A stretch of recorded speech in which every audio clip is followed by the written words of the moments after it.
Hello everybody and welcome back to another video. The Canadiens unfortunately cannot stick the landing in this one. They lose 4-3 in overtime against the Minnesota Wild, and that losing streak in Minnesota extends for a little bit longer. We were able to break the streak of just losing to them in general, but we couldn't beat them in their own barn, unfortunately. Definitely a game that we could have won there. We didn't really get off to a very hot start, especially very early on in the game, 38 seconds in there. Joel Eriksson X scores on a shot that I really think that Dobes should have had. I think that that's definitely one that maybe is showing a little bit of his fatigue there. He has been playing literally every game for the last week and a half, which I think is a topic we can get into later as well. But I think definitely a game that we could have had there. There were definitely chances. Obviously, we were in the lead in the third period very early on, and we weren't able to stick the landing there. As I said earlier, just we weren't able to stick that, keep that lead there. So unfortunately, we do lose in overtime, but a very huge loser's point. We'll take them where we can get them. It does keep us in that third in the Atlantic position. It gives us to 70 points in the standings. We are now tied with Detroit with the same amount of games played. For that second spot in the Atlantic right now. So obviously Detroit is playing as I'm recording this, and they are up 1-0 in the second period here. But even still, we're definitely contending. Going upwards in our division as well as going backwards, but. Having that 1 point there puts us above Buffalo and Boston, who are, continuing to win games on their own, because of course they are. It's ridiculous the amount of, pressure that we're getting put on, especially by the Sabres here. They win against the Panthers today. Obviously, Boston lost that tough one in the outdoor game the other day, so that helped us out a little bit. They did get a loser point in that one as well, but. The one thing I will say is that, Buffalo and Boston continue to be good, and the Canadiens continue to get points as well. If nothing else is, causing some greater separation between, the teams inside the playoff conversation and outside of it. The closest team as of right now to Buffalo and Boston in that wild card position is Washington, and they are only 5 points back. But still, 5 points is, 2.5 games there behind, the closest team. They're 7 points behind the Canadiens, so it's a pretty good position for the Canadiens to be in right now. We just like to be, in that third Atlantic spot or even higher, as opposed to, fighting it out in the wild card like we were last year. So should be interesting to see how things shake out here. But we can definitely be happy with a loser point there, no matter what the game happens there. But. It is what it is. Dobes, I feel like, he's playing way too often now. Obviously, I think he played another pretty great game other than, obviously, that one goal there. I felt like the overtime goal, he probably could have had the save there. He kind of just overcommitted to the glove side there, and it went, off of his body and in.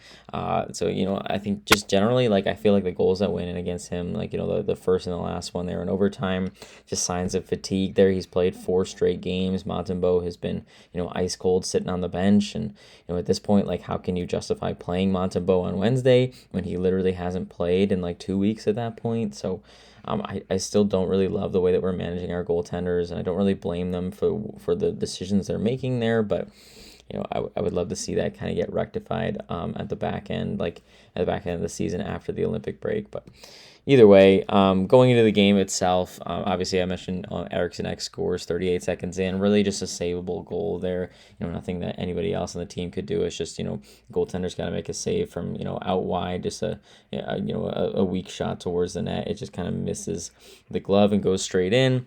Kaprizov gets another one there, just kind of a jam play. Quinn Hughes doing what he does best, obviously making everybody, follow him around, and then finds Kaprizov wide open in the middle of the slot there, and he makes no mistake.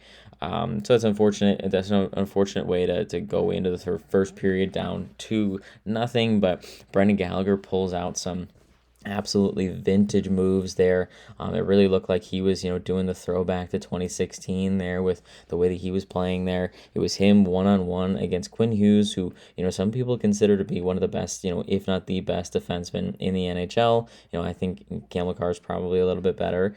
But, either way, he's definitely considered to be one of the top defensemen in the world right now. And Brendan Gallagher absolutely walks him, gets right around him, goes forehand to the backhand, and beats Gustafsson on the backside there, and gives us a little bit of life at the end of that first period. And that was big. I feel like I've been talking about recently, a lot of games, the Canadians are finding ways to get, contributions from all around the lineup.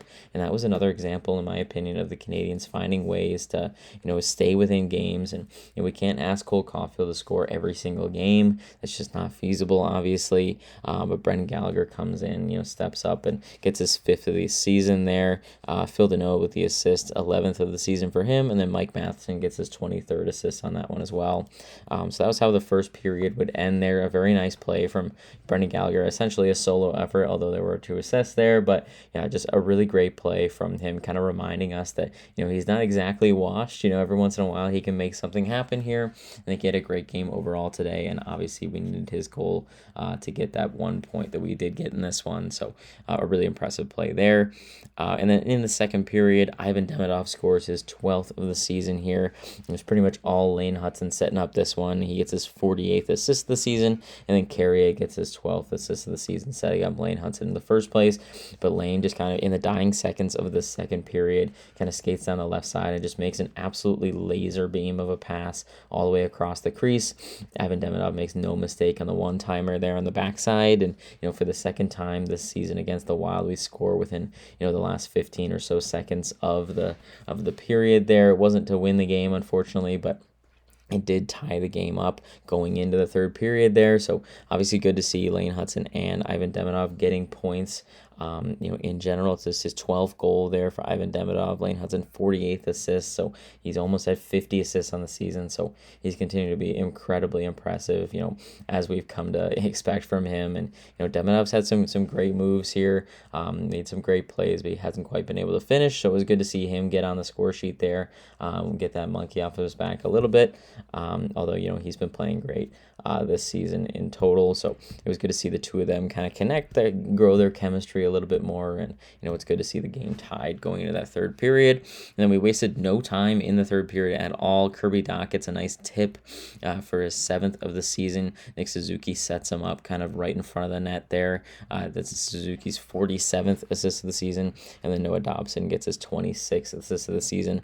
That goal was 12 seconds into the third period here. So we started really, really quick here, took the lead, and that should have been enough to win this game. But unfortunately it was not. But good to see Kirby Dach continue to make impacts here, make waves in his return.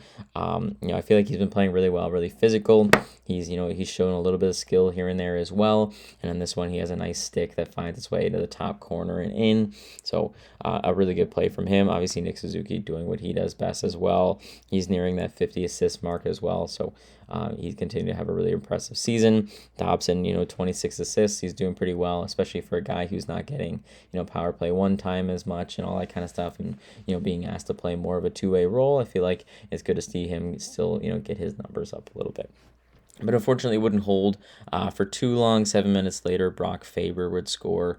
Just kind of a broken play. We weren't able to corral the puck in our defensive zone. Brock Faber, finds his way in behind the defenseman, and he's got like a mini breakaway, and he wastes no time just slotting that thing 5-hole. So unfortunate. Again, I feel like there's nothing you can do if you're Dobesh there. So all of a sudden you're in all alone with one of the better defensemen in the league as well, and Brock Faber. So it's an unfortunate one there, but we do end up killing the rest of the third period off and getting ourselves to overtime. In overtime, we didn't really have too many chances, in my opinion. I feel like we had the opening face-off win and all that kind of stuff, and didn't really get anything done with it. And then unfortunately took a penalty there. Phil Deneau took a penalty, which is even worse because he's one of our better penalty killers in general. And then unfortunately, a pick, Nick Suzuki gets, bumped into by Eric Sneck at the blue line.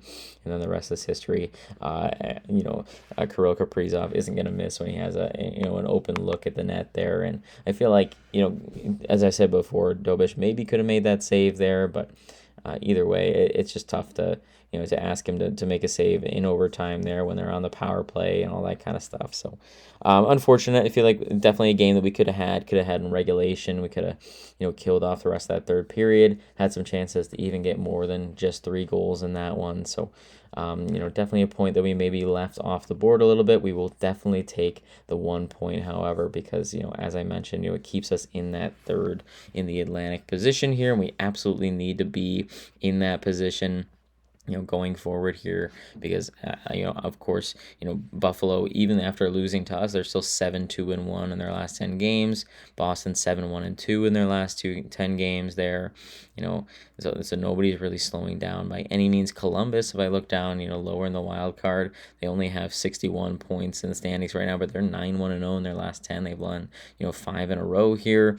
Ottawa's won 4 in a row. They're 6-2-2. So like every team in the NHL in the Eastern Conference is coming for our spot here. Those wild card spots are not safe. So the more that we can stay in that Atlantic top 3, the more that we can kind of solidify our playoff spot moving forward and feel a little bit more comfortable going into this Olympic break and then into the rest of the season. So yeah, that's pretty much all I have for this one. Obviously, I think the biggest concerns for me are just like we're overplaying our goaltenders. We haven't been able to to really manage them well this year. Obviously, with Fowler shaking things up for a while, and Montembeault not playing very well this year. I personally think it might be a hot take, but I really don't think that Montembeault played bad at all in his last game against Boston there. I feel like we kind of the players kind of let him down in the third period by just not playing enough offense and kind of leaving him out to dry in that third period. But apparently we needed to shake up, and we played Dobesh. And to be fair, Dobesh won 3 out of those 4 games there, and the only loss was in overtime, so he did very well with his opportunity. But I feel like you could definitely see the fatigue in his game there. He let in a couple goals that I feel like he might not have if he had a little bit more rest, but that's just my opinion there. I would really hope to see Montembeault play against the Jets on Wednesday. But at this point, like, can you really ask a guy to play when he hasn't played in 2 weeks here, especially when Domic is still playing very well? I do think they will pick Montembeault to play this one. It just is the logical choice there, but it's still it's just an interesting situation. But yeah, anyway, so going into the end of the season here, we've got the Canadiens playing the Jets on Wednesday, and that's our last game before the Olympic break, which starts on Friday here. So definitely a good game to get back on the horse, get a win, end February for this team. Well, not necessarily have one game in February at the end of it, but end this chunk of the season on a win. Put ourselves pretty solidly in that Atlantic top 3, and then kind of relax. We can watch our Olympians play in the Olympics, which should be really exciting. So looking forward to that game. Hopefully we can get ourselves a big win to kind of give ourselves something to cheer about going into this break here. Take a deep breath as a collective fan base, and hopefully we watch the Olympics and see Nick Suzuki or Kapanen or somebody win gold this year. So yeah, that's pretty much all I have for this one. So I hope you guys enjoyed. I will see you hopefully after another 2 points and a good ending, a cap off to this part of the season. 2 points against the Jets on Wednesday.